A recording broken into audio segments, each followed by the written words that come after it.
सोचिए दोस्तों, एक ऐसी जगह जहां न सूरज की रोशनी पहुंचती हो और ना हवा। अगर हवा हो भी तो इतनी ठंडी और हैवी कि सांस लेना भी मुश्किल हो। ये कहानी शुरू होती है रिमोट पहाड़ी इलाके से, जहां डेंस फॉरेस्ट और टॉल माउंटेन्स के दरमियान एक पुरानी और गहरी केव मौजूद थी। चार दोस्त रवि, अमन, कुणाल और समीर, उन्होंने फैसला किया कि वो इस गुफा को एक्सप्लोर करेंगे। वहां का मौसम एडवेंचर से भरा हुआ था। छोटी वाटरफॉल और ठंडी हवा के झोंके उनको एनर्जी और एक्साइटमेंट दे रहे थे। हर कदम पे जगह जगह पत्थर और उनके मडी एरिया था। गुफा की एंट्रेंस पर आते ही वो लोग धीरे से घुसते हैं। जैसे ही गुफा के अंदर एंट्री होती है, बाहर की रोशनी आहिस्ता आहिस्ता गायब होना शुरू हो जाती है। उनका प्लान सिंपल था कि 3 से 4 घंटे में गुफा को एक्सप्लोर करेंगे और शाम होने से पहले पहले वापस आ जाएंगे। लेकिन किस्मत को तो कुछ और ही मंजूर था। उन्हें नहीं पता था कि उनका जिंदगी का एक दिन का सफर 37 दिन तक का भी लंबा सफर बन जाएगा और उन्हें मौत से लड़कर वापस आना पड़ेगा। तो कहानी शुरू करने से पहले आप सबसे गुजारिश है, अगर आपको मेरे चैनल पर नए हैं और आपको ऐसी एडवेंचर्स बड़ी कहानियां पसंद हैं तो मेरे चैनल को सब्सक्राइब कर लें। तो जैसे ही वो आहिस्ता आहिस्ता गुफा के अंदर एंटर हो रहे थे, बाहर की रोशनी आहिस्ता आहिस्ता कम हो रही थी और अंधेरा बढ़ता जा रहा था। मिसाल की हल्की रोशनी सिर्फ 10 से 15 फीट तक ही फैलती थी और उससे आगे सब कुछ ब्लैक शैडो जैसा लगता था। दीवारें गीली और मूस से कवर्ड थी।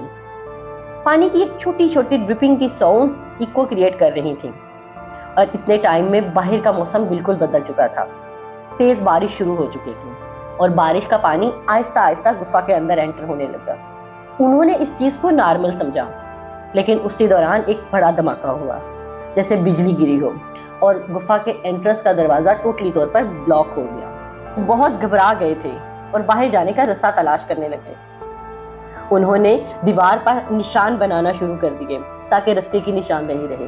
वो कभी आगे कभी पीछे इधर उधर ढूंढते रहे, लेकिन हर तरफ का रास्ता बंद था और पानी के ड्रिपिंग की साउंड इको क्रिएट कर रही थी, जिससे मजीद डर बढ़ रहा था। शुरू में उनको एडवेंचर लगा, लेकिन धीरे धीरे उनको रियलाइज होता है कि ये एडवेंचर नाइटमेयर में बदल सकता है।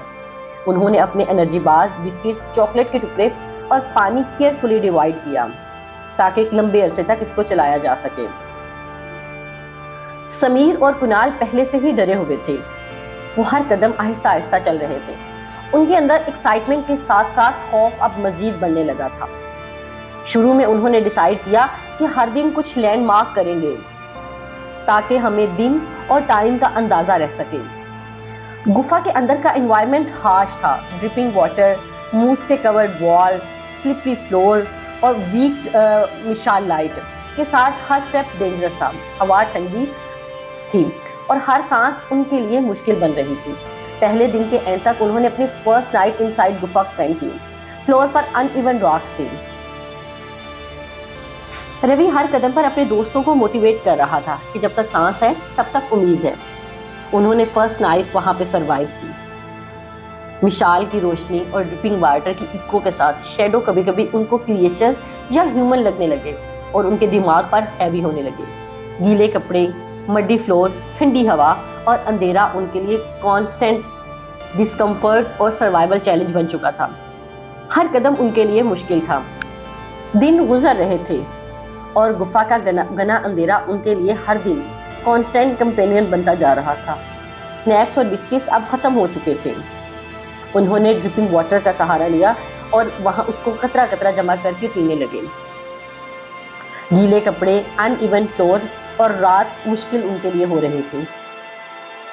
और अब तक मिसालें भी टोटली तौर पर डेड हो चुकी थी और गुफा के पिच बिल्कुल ब्लैक हो चुकी थी। शैडो और ड्रिपिंग वाटर्स की इको उनके लिए खतरा बन चुकी थी। कुणाल को लगता था कि जैसे कोई उसका नाम पुकार रहा है। समीर माँ की आवाज़ सुनता। उन्होंने सर्वाइवल के लिए वो किया जिसको करने के लिए एक नॉर्मल इंसान सोच भी नहीं सकता। उन्होंने वहाँ पे दीवारों पे लगे मोर्स और कीड़े मकोड़े खाकर जिंदा रहना चाहा। हर पल उनके लिए टेस्ट बन गया था।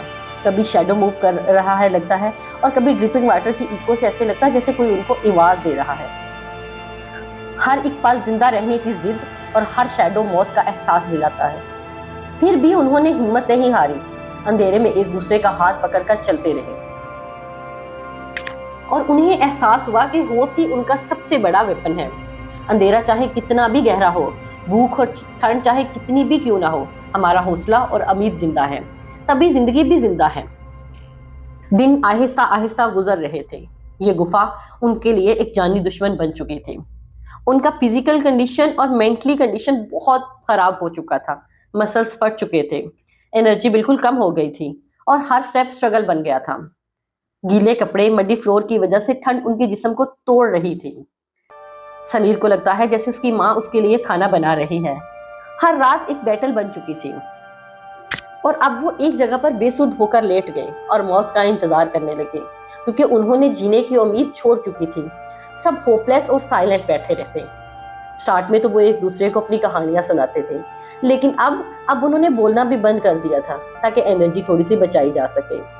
फिर ऐसा वक्त आया जब 37 दिन पूरे हो गए। सब होपलेस थे और लेटे हुए थे।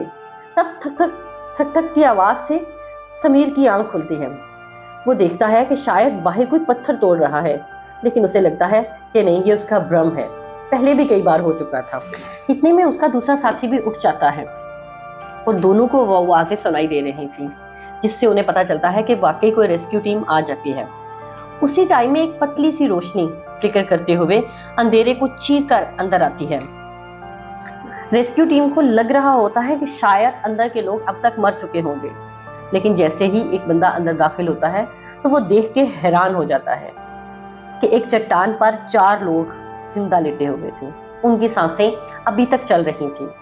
रेस्क्यू टीम उसे बाहर निकालती है और उन्हें हॉस्पिटल शिफ्ट किया जाता है, जहाँ पे उनका प्रॉपर इलाज होता है। वो लोग बाहर तो निकल चुके थे, लेकिन अब वो नॉर्मल इंसान नहीं थे। कई दिन तक वही आवाजें, वही पानी के कतरे उन तक पहुंचते रहे। रोशनी उनकी आंखों को बिल्कुल बर्दाश्त नहीं थी।